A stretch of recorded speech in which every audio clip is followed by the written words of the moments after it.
Hi friends, welcome back to Srikriti channel. మేము రీసెంట్గా నిజామాబాద్ దగ్గరలోని డిచ్పల్లి గ్రామంలో ఉన్న కిలా రామాలయానికి వెళ్ళామండి. టెంపుల్ మాత్రం చాలా బాగుంది. డిచ్పల్లి నుంచి 1.5 కిలోమీటర్ ఉంటుంది. నిజామాబాద్ నుంచి 18 కిలోమీటర్స్ దూరంలో ఈ టెంపుల్ ఉంటుందండి. ఇది ఒక కోటలో నిర్మించారు. వచ్చేసామండి, కనిపిస్తుంది కదా, అదే అండి కిలా రామాలయం. గుడి మాత్రం చాలా బాగుంటుందండి.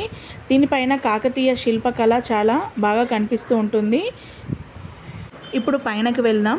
మొదట్లో ఈ గుడికి మెట్లు కూడా ఉండేవి కావటండి. అక్కడ ఉన్న చిన్నయ్య గుప్తా అనే వ్యాపారి ఇక్కడున్న భక్తుల ఇబ్బందులను గమనించి ఈ గుడికి 105 మెట్లు కట్టించాడంట.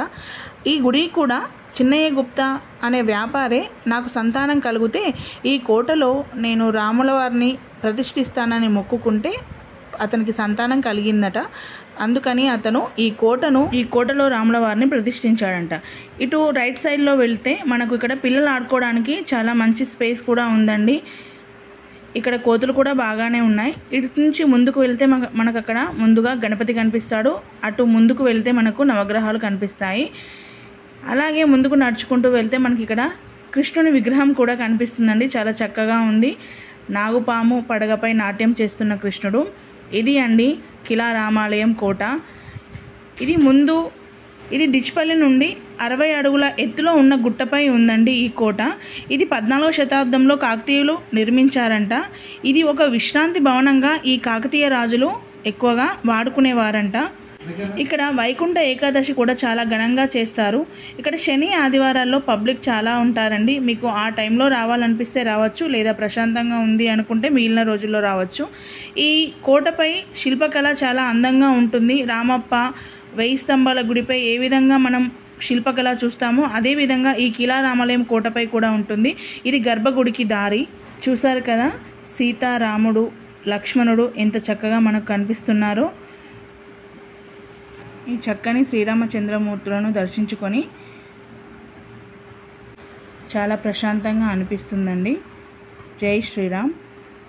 ఈ కోటలో ప్రతి సంవత్సరం మాఘశుద్ధ ఏకాదశి నుంచి పాడ్యమి వరకు దేవాలయంలో వార్షికోత్సవాలు చాలా బ్రహ్మాండంగా జరుగుతాయంట. అంతేకాకుండా సీతారాముల కళ్యాణం, వైకుంఠ ఏకాదశి కూడా చాలా బాగా జరుగుతుంది. చూసారు కదా, చుట్టూ ఉన్న ప్రదేశం చాలా బాగుందండి. ఈ కోటను హిందూర్ ఖజురహో అని కూడా పిలుస్తారు. ఇది కోటకు ఇంకొక సైడ్ ఉన్న చెరువు. ఈ చెరువు మధ్యలో నాట్య మండపం కూడా ఉంది. ఇక్కడ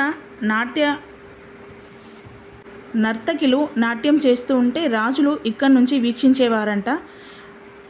అప్పట్లో చెరువు చాలా పెద్దగా ఉండేది, రాను రాను చిన్నగా అయిపోయింది అని అంటున్నారు. కాకతీయ రాజులు ఈ కోటను విశ్రాంతి తీసుకోవడానికి నిర్మించారు. అయితే ఎప్పుడన్నా శత్రువులు వీరిపై దండెత్తినప్పుడు తప్పించుకోవడానికి గర్భగుడి నుండి నిజామాబాద్ రఘునాథ్ ఆలయంకి, అక్కడి నుంచి కంఠేశ్వర ఆలయానికి, అక్కడి నుండి సారంగపూర్ హనుమాన్ టెంపుల్కి స్వరంగ మార్గాలు ఉండేవంట. ఇదండి నేను తెలుసుకున్న విషయం. మీరు కూడా ఇటు వచ్చినప్పుడు తప్పకుండా ఈ గుడిని దర్శించుకోండి. నా ఈ వీడియో కనుక మీకు నచ్చి ఉంటే తప్పకుండా లైక్ చేయండి, షేర్ చేయండి. Thank you for watching. Please subscribe my channel.